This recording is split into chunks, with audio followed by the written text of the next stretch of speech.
I still remember the exact moment I hit submit on my resignation letter. It was a rainy Tuesday in late March. I had just finished another soul-crushing Zoom call with a client who thought adding more buzzwords would fix their brand. I leaned back in my chair, stared at the beige walls of my one-bedroom apartment, and whispered to myself, "There has to be more than this." And just like that, I walked away from 6 years of stability to chase something that felt like mine. My name is Ryan Mendoza, and for as long as I can remember, I've wanted to build something meaningful, something sustainable, something that didn't make the planet worse just to sell a product. That's how GreenRoot was born. A subscription box service for eco-friendly home essentials. Refillable soap bottles, compostable sponges, all natural cleaners. No plastic, no waste. Just purpose. I spent months preparing. Every evening after work, I devoured business books, YouTube tutorials, and startup podcasts. I built a basic Shopify site. I found local suppliers with good ethics. I tested dozens of product samples in my own kitchen and bathroom, taking notes like a scientist. Some products were too watery. Others smelled like mold. But slowly, I curated a box I was proud of. When my designer friend Sarah offered to help with branding, I jumped at the chance. She crafted a sleek, earthy logo that looked like it belonged on the shelf of a Whole Foods. The packaging? Craft paper, twine, recycled inserts. The kind of thing Instagram would love. I had saved up $7,200 from my job. Not much, but enough to give myself a shot. I budgeted $5,000 for the first month. That would cover the first batch of products, packaging, a fulfillment center account, web hosting, and a small influencer campaign. I figured if I could land just 200 subscribers, I'd break even and prove the concept worked. I wasn't trying to be the next Amazon. I just wanted to build a real, responsible business, something I could believe in. I announced the pre-launch on social media. GreenRoot is coming April 1st. Eco-friendly essentials delivered. My friends shared it. A few strangers followed the page. Emails trickled in. I was buzzing with adrenaline. I launched a countdown. Every morning, I woke up and checked the waitlist numbers like a kid on Christmas. 17 signups. Then 34. Then 81. This is really happening, I thought. I might actually pull this off. But I had no idea that just 4 weeks later, I'd be staring at my account balance with a knot in my stomach, realizing I had burned through the entire $5,000 with almost nothing to show for it. And the worst part? The mistakes hadn't even started yet. When you start something from nothing, the lines between professional and personal blur fast, and sometimes fatally. I had barely slept the night before launch. I was checking tracking codes, updating Shopify plugins, rewriting email sequences. By 2 a.m., I realized I couldn't do it all myself. I needed someone to help with operations. Enter Eli. He was my college roommate, and one of the few people who didn't think I was crazy for quitting a stable job. He'd recently been laid off from a small logistics company and had time on his hands. I called him up and asked if he wanted to help manage the back end, customer addresses, fulfillment uploads, spreadsheet tracking. He said yes without hesitation. Looking back, I should have paused at logistics company intern. But I didn't. At first, Eli was great. He helped organize the subscriber list, set up the shipping batches, and even fixed a few formula errors in my Google Sheets. I breathed a sigh of relief, thinking I had someone I could trust in the trenches. But that's where the first big crack formed, the kind you don't notice until you've fallen through it. We had about 180 paid subscribers, and another 50 sample boxes to send out for marketing and giveaways. I had everything packaged and ready to ship, carefully labeled in bins by order tier. All Eli had to do was export the finalized addresses to a CSV file and upload it to the fulfillment center's dashboard. Instead, he uploaded the test file I had used weeks earlier, the one filled with placeholder names and random addresses I used to simulate sample runs. I found out 4 days later, when the first angry emails rolled in. "Hey, I think my order got sent to my old apartment. This is someone else's box. It has a different name and address. I didn't order this, but it showed up on my porch." I checked the dashboard. My heart sank. I asked Eli which file he used. His voice cracked on the phone. "Wait, the one named final_2? Nope. That wasn't the final. It was the test file with 200 bogus orders." I immediately called the fulfillment center, but it was too late. Most boxes were already in transit or delivered to the wrong people. Some landed in abandoned mailboxes. Some were rejected, and some were opened by strangers who weren't even our customers. In total, 122 boxes were wasted: the product, the packaging, the postage. That alone cost me nearly $1,800. And that didn't count the time I spent responding to confused or furious customers, most of whom wanted refunds or replacements. I didn't sleep that night. I couldn't. I just sat in my apartment, staring at the order sheet, wondering how I could have messed up this bad before even making a real sale. Eli was genuinely sorry. He offered to help pay me back, but I didn't take his money. I knew he didn't have it. Besides, the fault wasn't just his. It was mine. I had handed over critical tasks to someone without double-checking a single file. I tried to salvage what I could. I apologized to every customer, offered discounts, and manually resent about 40 of the boxes from my living room floor, repackaging each one by hand. But in the process, I was learning something painful. In startups, there are no small mistakes. Every error costs real money, real time, real trust. And trust, I was starting to learn, was harder to regain than anything else. With the shipping disaster still smoldering, I knew I had to salvage what I could of the launch momentum, and fast. I had bet everything on buzz, on building a small army of early adopters who would shout Greenroot's name from digital rooftops. That's where the influencer campaign came in.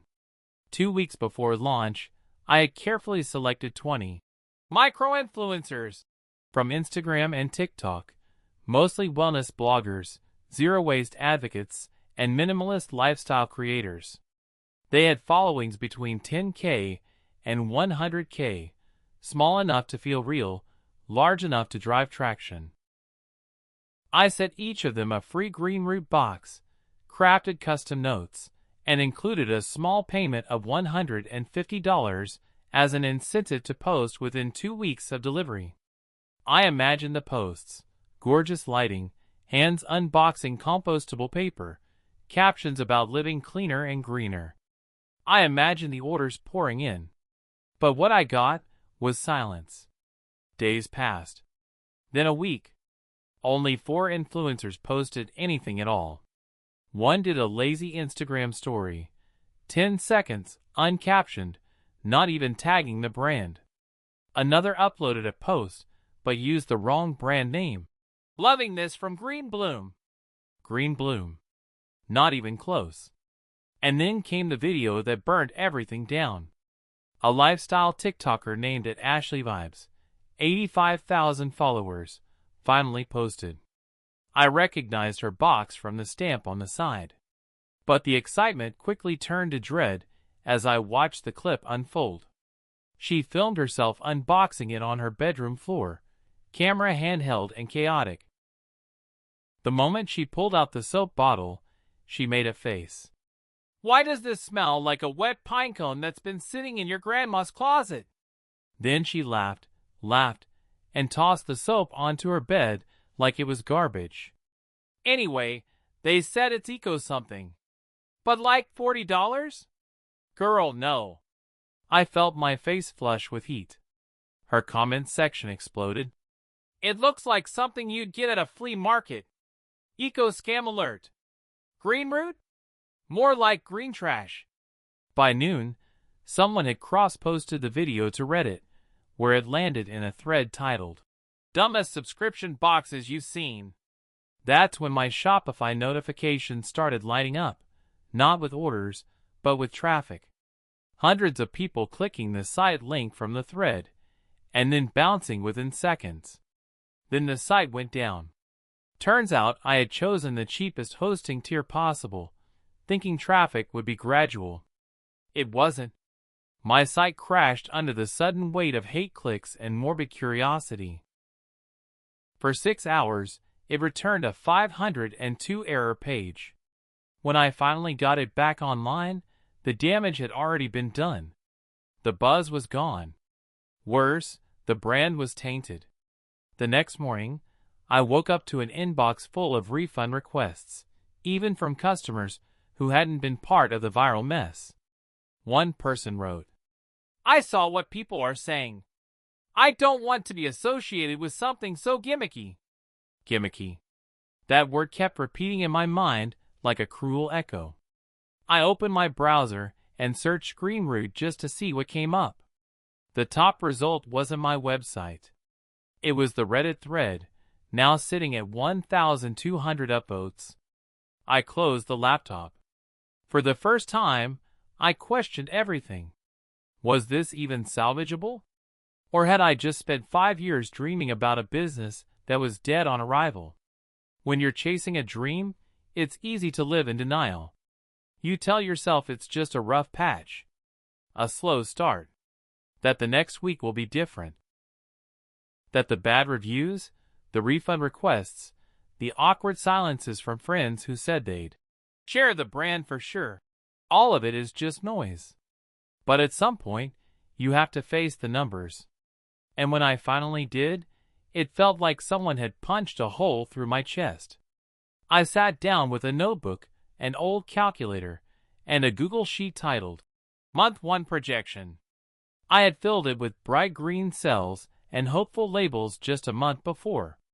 Estimated subscribers, 250. Expected net profit, $1,980. Marketing ROI, 3.2x.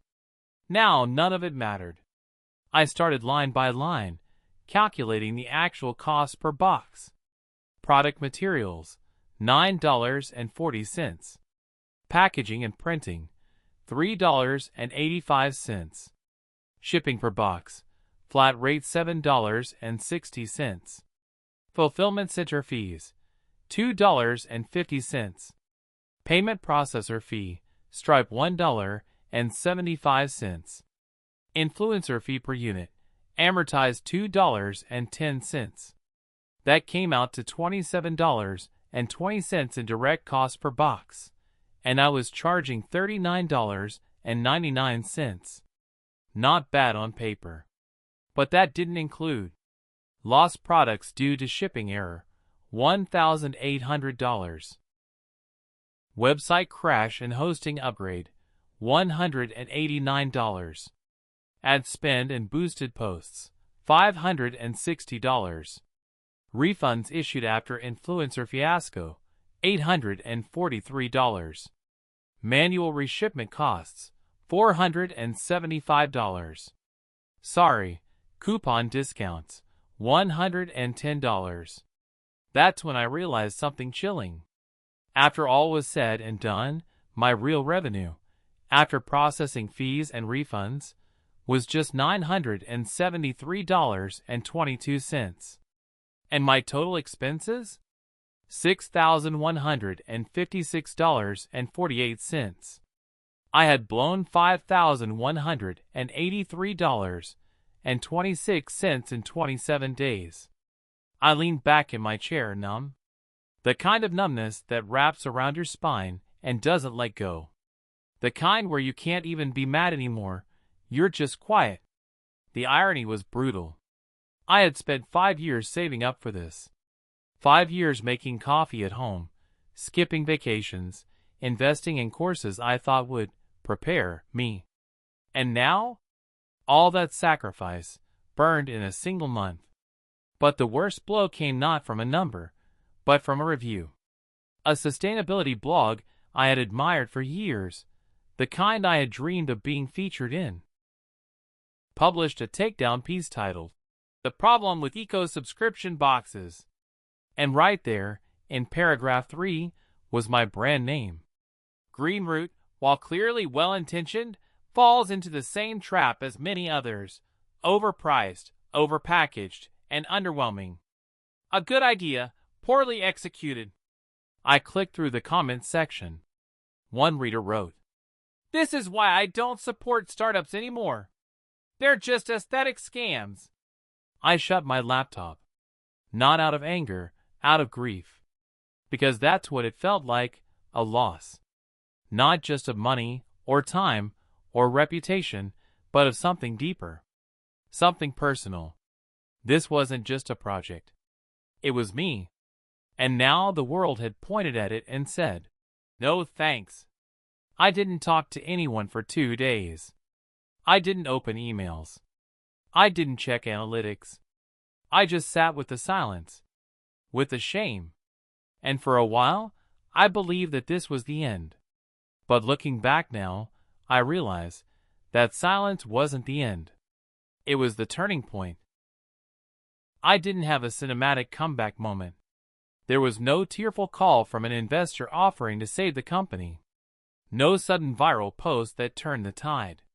Just silence, and then the slow, quiet hum of something else: acceptance. I had lost over $5,000. That part was inarguable. The idea I had romanticized for months had crumbled before my eyes in less than 30 days. Every beginner mistake I had made. Every warning sign I had ignored. But strangely, I was still here. I hadn't moved back in with my parents. I hadn't gone bankrupt.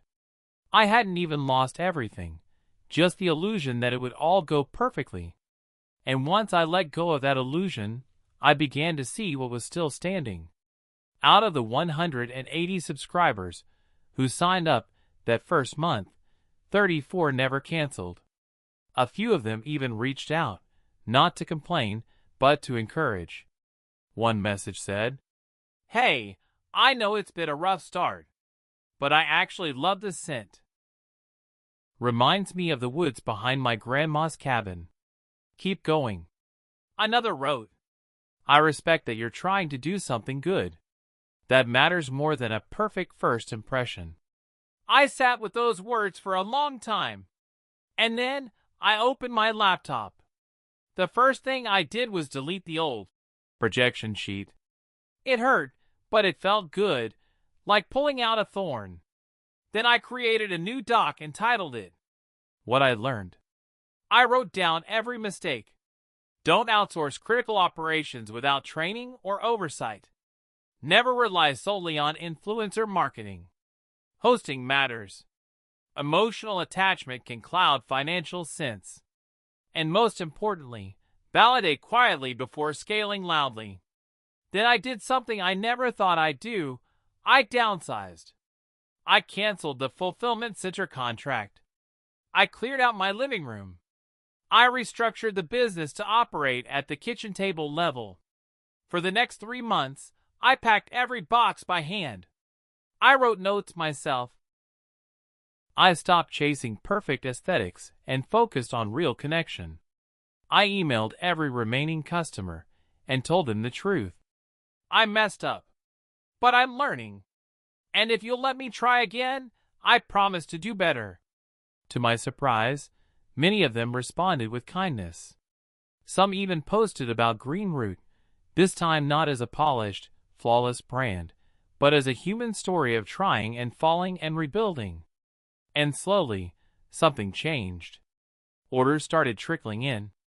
Not in waves, but steadily. I focused on my local community, joined a farmer's market, partnered with 2 independent coffee shops to display sample boxes. I wasn't trying to be the next big thing anymore, just something real. It's been a year since that launch month. Today, Greenroot makes enough to support me full-time. It's not flashy. It's not viral. But it's mine. And it's alive. When people ask me now about starting a business, I don't tell them how to go viral. I don't show them my logo or my numbers. I tell them this: you will fail. But that doesn't mean you're finished. The first version of your dream might die, and that's okay. What matters is whether you show up the next day, still willing to build, still willing to try. Because sometimes, the best things grow from what you thought was failure. And sometimes, losing $5,000 is just the price of becoming who you were meant to be.